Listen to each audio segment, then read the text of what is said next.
Sabi po ng PNP, wala silang information sa pagbabanta sa inyong buhay.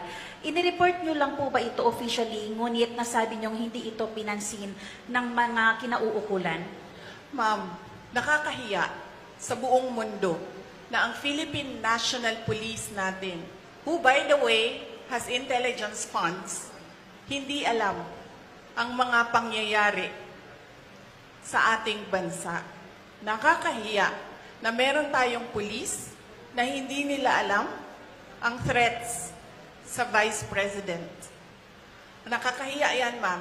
Huwag sila magsasalita ng ganyan kasi nagpapakita yan ng incompetence ng Philippine National Police.